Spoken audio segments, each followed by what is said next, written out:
So congratulations on the Emmy nomination for your work on the show. Thank you.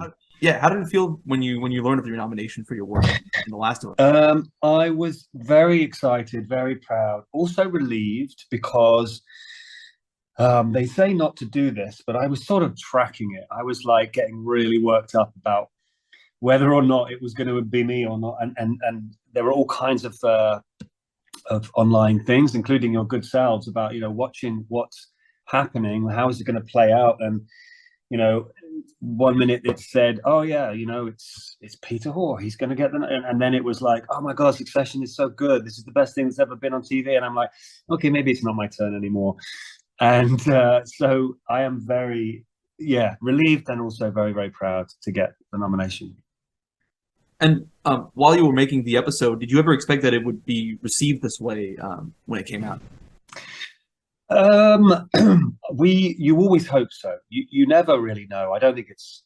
I mean, Craig Mazin was convinced. He's a wonderful, talented, beautiful human being, and he was so positive throughout the filming of the episode that it was going to, make a mark. And that's not him being arrogant because he wrote it, but he just like, this is just so good. This is just great stuff. This is great TV. But you always hope that it will get noticed, that it will do well. I think my British part of me is always quite modest about the whole thing, and like, just go, oh well, I hope people like it, I hope people watch, that'd be nice. Whereas my American friends are all like, yeah, this is great, it's going to be great. So I don't know. I knew we were making a good piece of telly. I knew that I believed in the show, I believed in the game, and therefore the show, and I believed in Craig, and we just made great TV, and I just, but what actually happened was off the charts. It was an amazing response, and then just seeing the amount of the layers of the response, because obviously we made a gay love story, then also people picking up on the fact that it was a middle-aged gay love story. That was a really big thing. And then queer representation generally throughout the series, which of course we inherited from the game. So it's not like we made that up or put that in. It was already there. And just being able to watch, I think a lot of people were relieved to watch a game adaptation that was quite good. So they were like, oh my God, it's good. We love the game. We love the show. And they were like, that made them happy. So it was fun to receive all of those compliments. So, I'm a huge fan of the game. I've played both games. I absolutely loved The Last of Us Parts 1 and 2. And when I was watching this episode, I remember very vividly like going, oh man, like this is possibly one of the greatest television episodes I've ever seen. Did you have that, like when you were reading the script that Craig wrote, did you have that feeling that it was going to be something special? Well, I mean, look, the script is wonderful. I don't know. I mean, I think it's available to download because of the Emmy submission. But just read it. It's beautifully crafted. It's beautifully done. It was a no-brainer to want to do it well, to hold it. It's a thing of beauty. Everybody. When I arrived, everyone was like, "Oh, you're coming to direct. What episode are you doing?" Well, it was originally episode 4. Complicated story, but I'm sure that's all online as well. But I was like, yeah, I'm doing episode 4, and they were like, oh my God, that's our favorite. That's definitely our favorite episode. So everybody was into it. Everybody thought this is a beautiful piece of writing, and so the pressure is definitely on not to let anyone down, because they will have, like anyone who's a director will know this, but certainly when you do receive a script, everybody always has their opinion of it. They've all read it. They all see it in their head. And I think it can be that the more loved a piece of writing is, and this is the same with IP, with the adaptations of books or whatever, they all think their version is the best one. So I don't think I spend all day thinking about that and worrying about, oh, what if this person doesn't like it? What if this person thinks I've gone too far? But, a lot of people will have an idea in their head about how it should be. One of the good things about this episode was that it did take a new route. It wasn't the story from the game directly. That yes, the characters are in the game, Bill and Frank, but in the game, really, you meet Bill. There's a hell of a shootout, and in getting through Bill's town, and you end up with a truck, and that's really what it's for, to get the truck to move on to the next stage of the game. But then we come along and we tell the most powerful love story on screen for some years. So I think I think that was what was great. What was more, you know, I was doing something new. I was adding to the canon of Last of Us, and I think that's what made me relax a bit. I think maybe some of the other guys doing other episodes were perhaps more worried that they were going to get it wrong because they were doing not an exact copy, but they were telling stories that were lifted from the game. I mean, having said that, the finale episodes, the sort of Ali Abbasi directed those, and there's the creepy guy who's running that cult. And I remember playing the game, and that part is terrifying.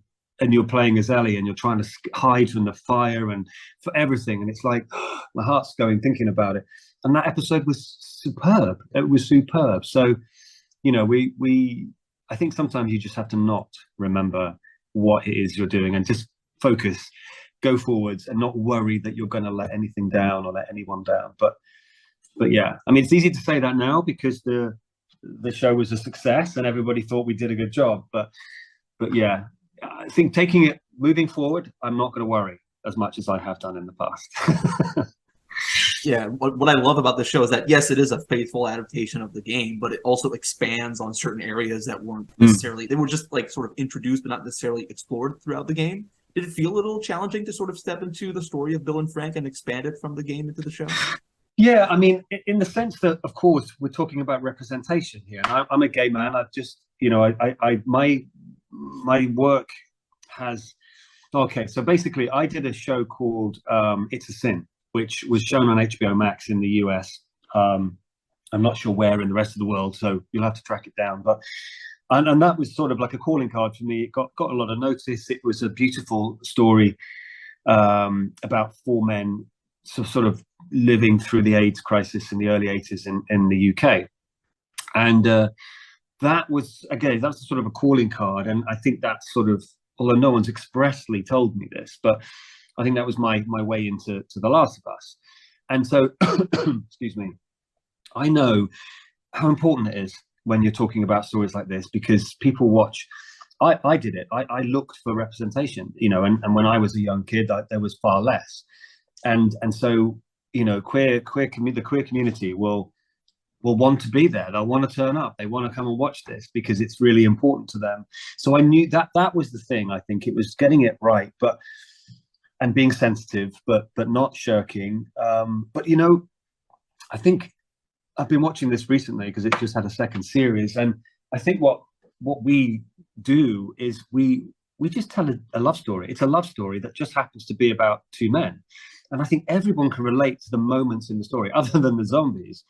I think the way they argue, the way they fall in love, the way they do things for each other, the way they look at each other. We've all done that. I hope we've all done that. And if you haven't, then you will. You know, you will find that special person that does these things and makes you feel like that.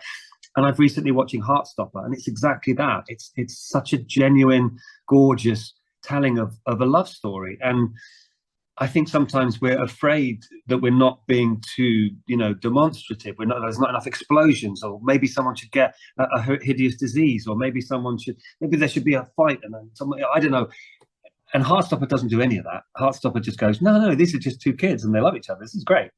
And I do think that's part of why it worked so well. We just told a very simple love story with a very complicated background, i.e., you know, a pandemic of I don't want to say biblical proportions, but you know, certainly a world life-threatening pandemic. So, but yeah, I think that's why it worked, because it wasn't just a queer story. I think everybody saw something in it. Everybody felt it. Everybody saw the love for being the genuine thing that love is. And that, you know, I'm not saying we're going to change the world, but I do think if you tell more stories that are about everyone, but maybe include, you know, a point of view that not everybody sees, then you get more people to see it, feel it, you know, and understand it.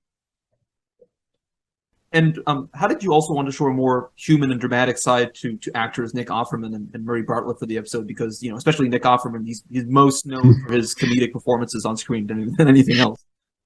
Well, here's the thing. Nick Offerman is one of the most wonderful, deep-hearted, soulful human beings you could ever meet.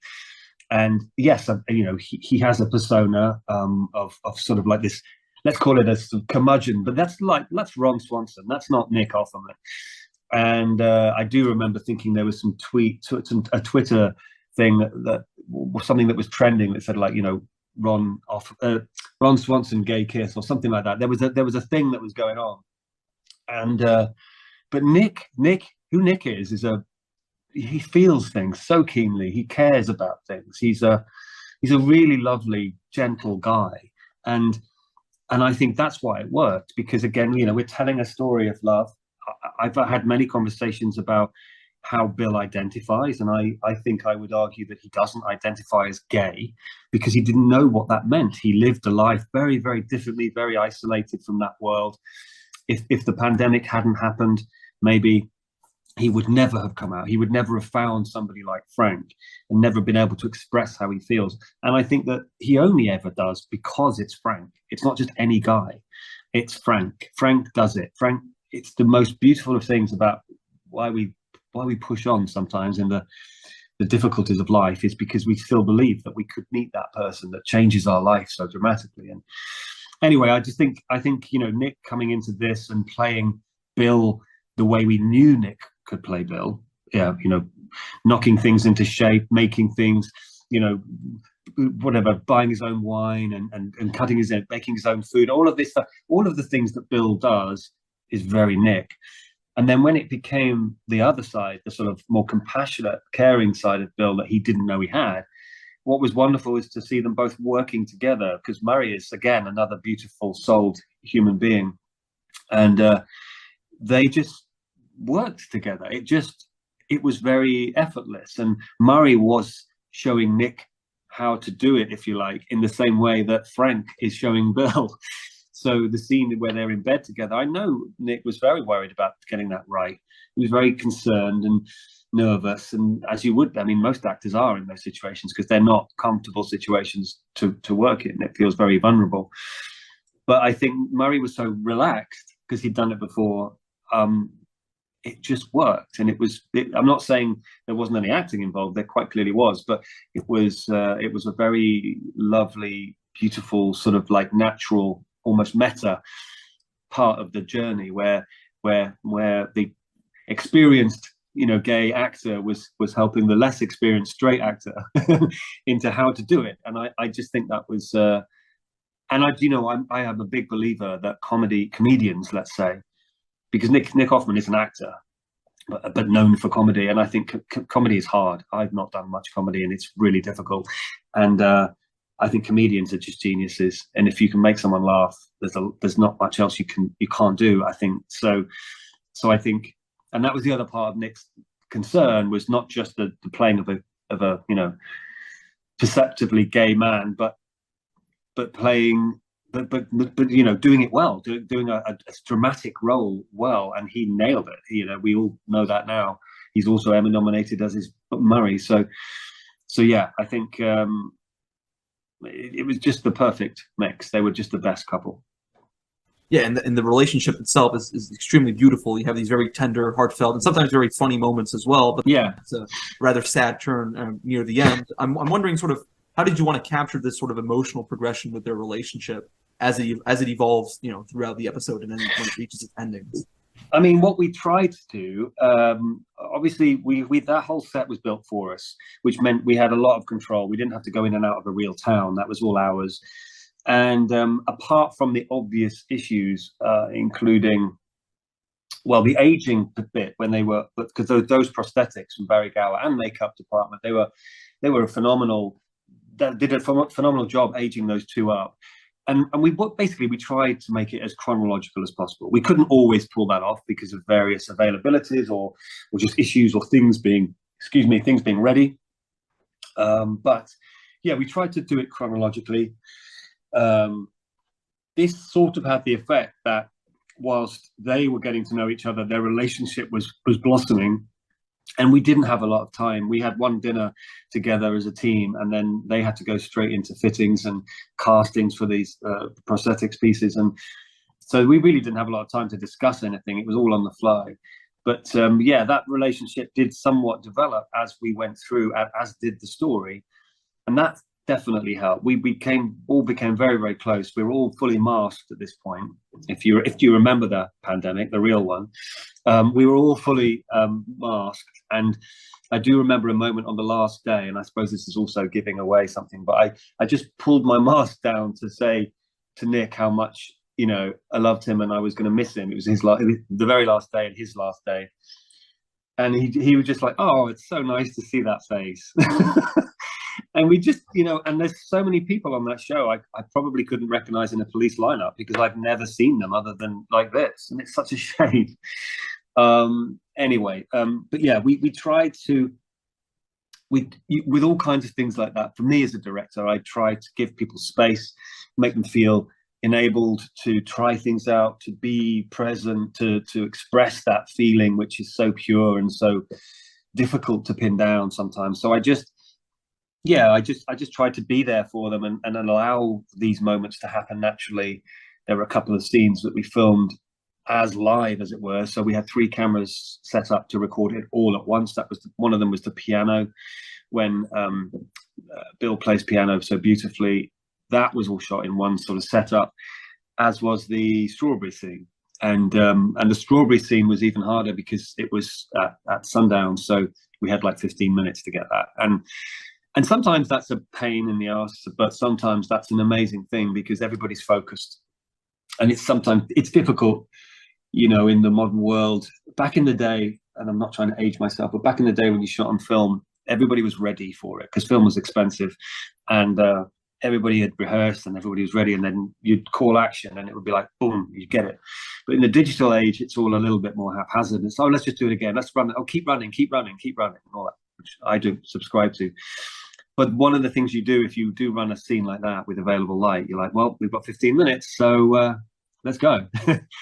And those two were completely enmeshed in each other at that point, and it was just a thing of beauty. It really was. So, but look, it's the whole thing. It's never one moment. It's the whole journey. It's about making everybody feel what they need to feel at exactly the right time. Yeah, and my editor Tim Good deserves a mention here because he's phenomenal. So. And he later as well, because these series get made incrementally. I did my cut and then I have to go, but he's still there tinkering away and making the whole thing make sense. So he did a phenomenal job as well. And can you talk about your collaboration with the director of photography on sort of capturing the visual? Yeah, I mean, Evan and I, so Evan was the second, so there were 2 DPs. There was Ksenia doing the lead job and then Eben coming in to work on the other half. They sort of like tag teamed it, if you like. But my episode was the first episode Eben shot, and then he had a break and then he came back and did 4 and 5. So he did that whole run with my episode and then the phenomenal sort of showdown cul-de-sac episode, as they call it, Endure and Survive. I mean, it's just crazy. And the fact that and my friend Jeremy Webb directed those 2 episodes. So he had 2 Brit directors, and he's a Brit. So we were all in that together. And they had 3 weeks to shoot that big sequence. And that sounds generous, but at the same time, that's a huge mental undertaking. It's all nights.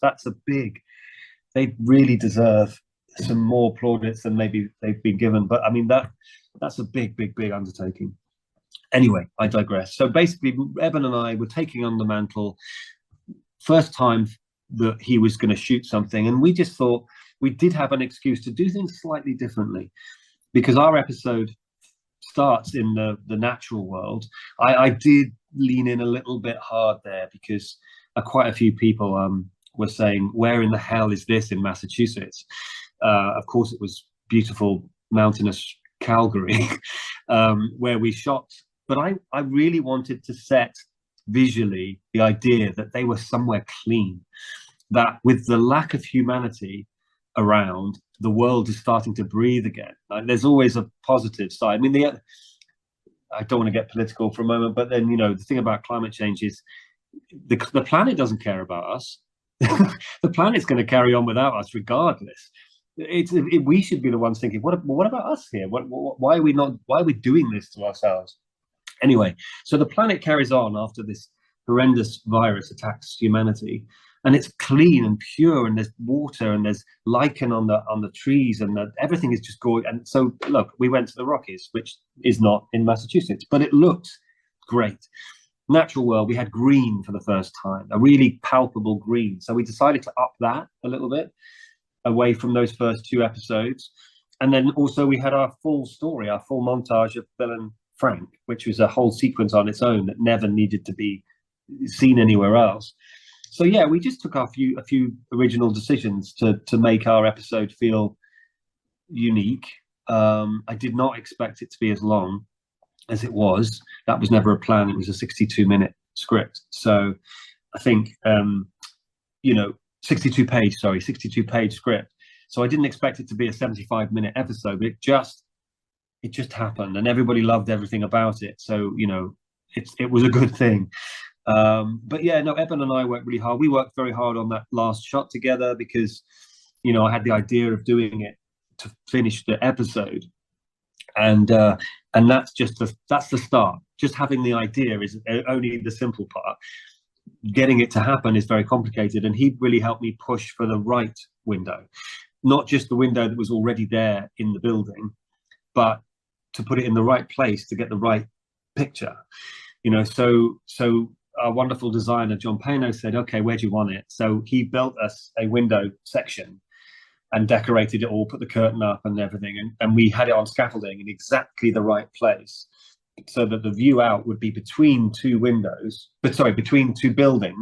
So there's our window, 2 buildings, and then there's the view of Joel and Ellie driving away.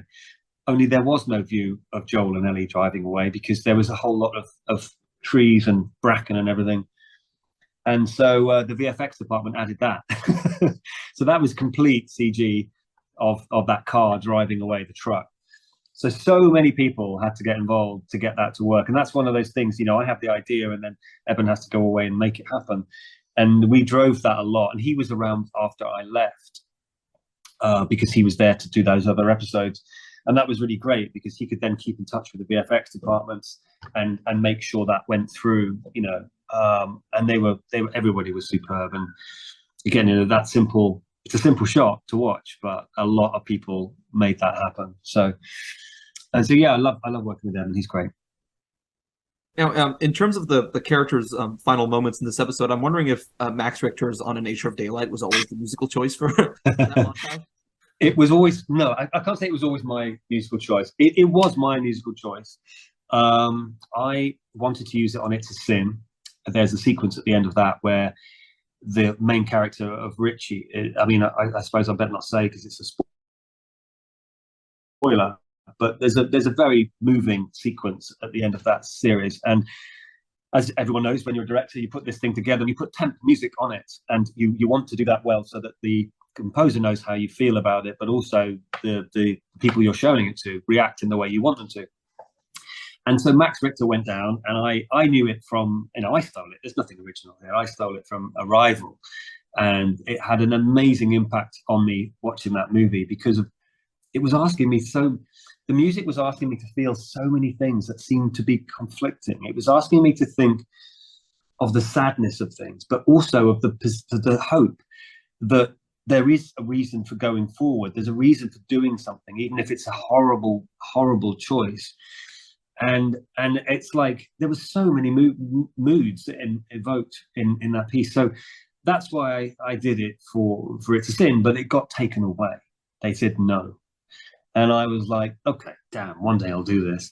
And so there I was, literally almost my next job. And I was thinking, this is perfect. I did not think, because you never do, that it was going to stay. But I put it in and I loved it being there. And then when I saw a later cut, not just before transmission, I think, but I was like, oh, great, it's still there. And it's all down to money. It's all down to a lot of things. I did see that Max Richter tweeted to his followers, did you listen? Did you hear it, everybody? Did you hear it? I'm sure he wouldn't have said that if it wasn't so popular, but I love his work. I love his music.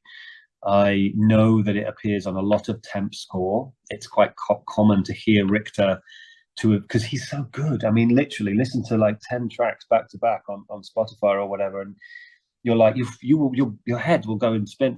It will just be like so many things that will come up, and you're like, why am I thinking this now? He's very good. But I mean, look, I also had Gustavo doing the score as well, so an embarrassment of riches, because if it wasn't Max Richter, it was Gustavo. So it was a joy. I didn't get to work with him directly, unfortunately. That was a thing that happened much later. But yeah, I could not be happier with the whole thing. The whole score certainly was wonderful. But yeah.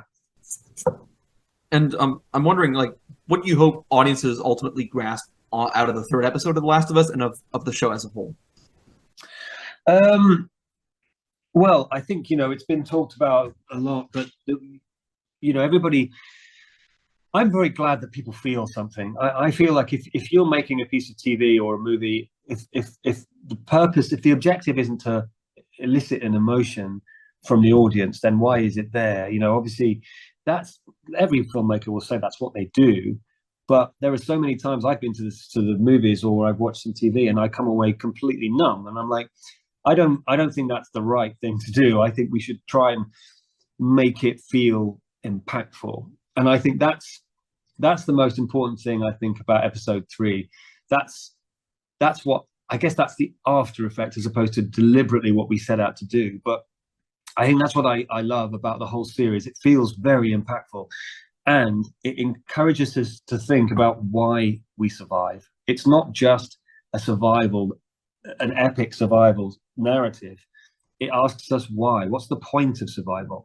And I think sometimes in our show we can see when there are a couple of occasions when people are killed or die, there's a genuine sense of relief on their faces, because even this is a tough life, and they're surviving because for a reason, maybe a loved one or a child or whatever.